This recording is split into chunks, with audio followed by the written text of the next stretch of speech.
In a future where virtual realities attract more people every day, Ash, who is a young female warrior, decides to challenge this deadly game that simulates real life and rewards those who survive. The war zone becomes more and more violent. Explosions destroy old residents and pierce the ground unmercifully. The blast stopped abruptly. It's not real. It's a game. The streets of a simple city are filled with desperate people and war tanks. The cannons move as if it is looking for a specific target. Citizens run away from the tanks. Shots are fired and several people are eliminated, but they are not real people. Their bodies crack like glass. Those characters have been eliminated in the game. As people run away from the tanks, a young participant runs toward the tanks and eliminates soldiers that fired their guns against the population. Giant aircrafts hunt the players and Ash, the young warrior, gets transported to another scenario. She is ready to hunt the aircraft pilots. Ash gets hold of an abandoned tank and fires against the aircrafts that fly away. Ash is relentless from day one, and she works alone. From afar, a mysterious man wearing a black cloak observes Ash's moves and strategy. He is known as Bishop. A dark screen shows a simple phrase, "Log off." Ash is back from the simulated reality. She lays down and has a huge helmet on her head.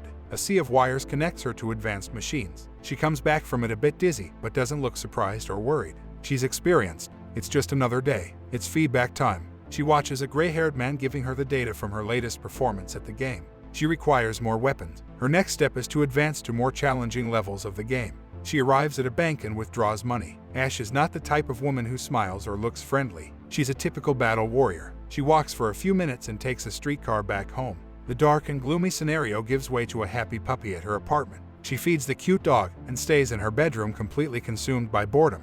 Ash and the other players watch the recordings of a particular battle that shows a skilled gamer Ash doesn't know. She researches and finds information about his gaming station. She asks her instructor for information on the A-class gamer. He refuses. Ash goes through her life doing the same things over and over again. Battles, a cold and sad house, a cute puppy, and rent to be paid. She keeps going. She knows that her goal is the most important thing right now, and it demands her to complete her mission to become an A-class warrior. On her way back home, a man greets her on the streets, and soon they arrive at a station filled with people. It's lunchtime, and the place looks like a restaurant. Ash is never in a hurry, not even to eat, but her lunch companion looks famished. Stunner, her famished colleague, tells her he would love to be a solo warrior, but knows that it's not possible. Ash doesn't feel like talking and cuts him off quickly. She gives him some money, and he decides to give her information on the black-cloaked man. She finds out that he also plays alone. Oz now walks around in a hospital, and a voiceover narrator keeps track of her thoughts. He talks about an element of the game known as the Ghost, a little girl considered to be a neutral character that always shows up at the game when Ash is playing.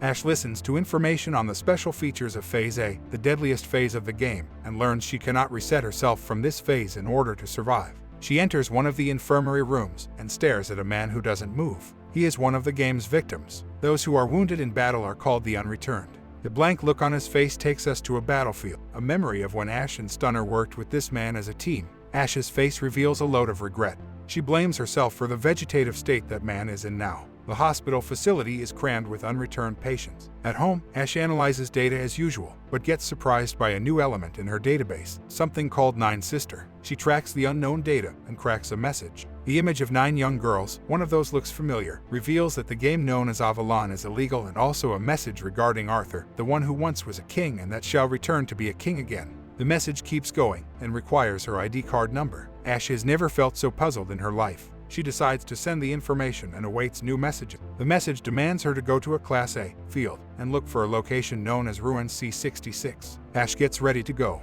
Her instructor appears on the screen that is up on the wall. She asks him questions about the 9 Sisters, and he tells her that they are the Queen Fairies that run Avalon, the legendary island where King Arthur rests in peace. Ash compares the story her instructor tells her with the ones she heard about Odin, who gets lost in the ocean and found by fairies that take him to an island and gift him with a powerful ring, and the crown of oblivion that impedes him to remember everything about himself before that moment.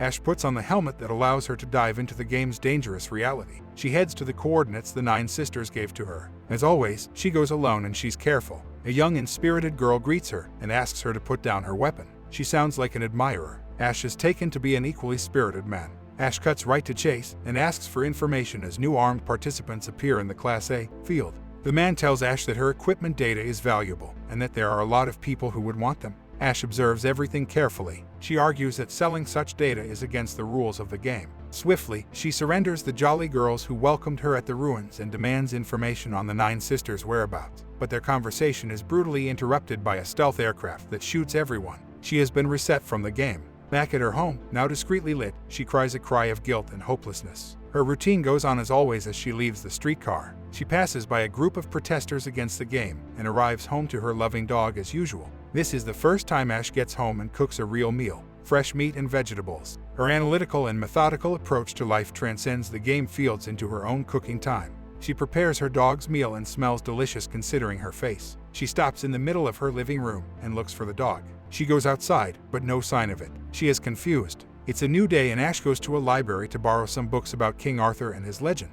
On her way out, Stunner approaches her and comments on her appearance. She looks pale and he wonders if that is the effect of having to reset herself from the game for the first time. She is defensive and tries to leave. Stunner asks her if she really wants to find the Class A portal that leads to the ghost and tells her a story about a certain bishop that leads groups at the Class A field and seeks the ghost. She gets more and more intrigued about this bishop figure. She informs Stunner that she plans on becoming a bishop herself in order to find out more about this black-cloaked man. Stunner warns her that it's almost impossible to become a bishop without a group.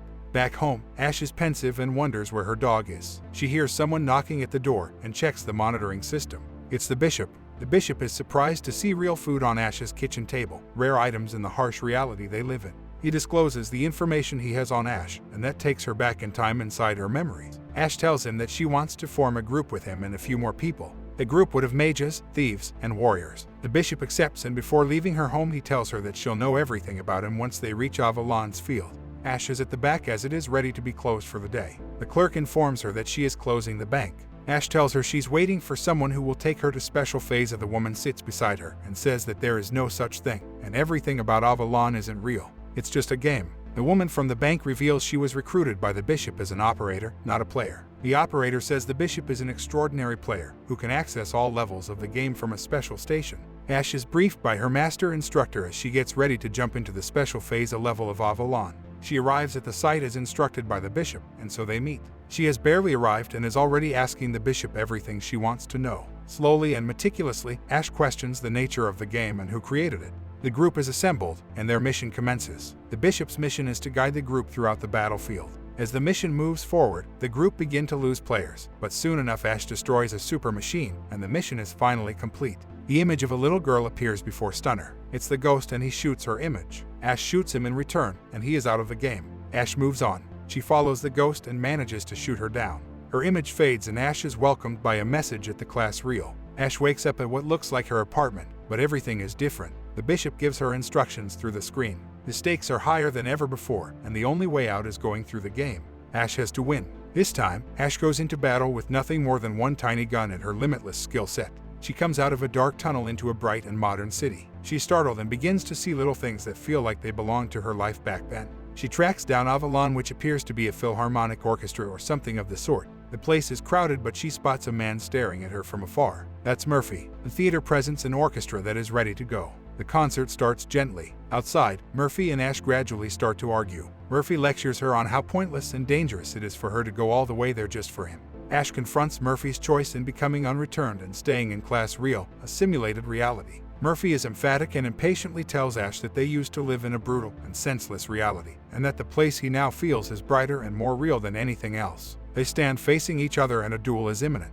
The orchestra creates the perfect score for the duel, and Ash shoots Murphy unmercifully. Before passing away, Murphy reveals that he had taken all the bullets from his own gun. He wasn't planning on winning. His image disappears in front of Ash. Ash enters the empty theater that was once crowded with spectators. She's gone through her last challenge, and the screen in front of her lets her know that. The black and green screen says "Welcome to Avalon."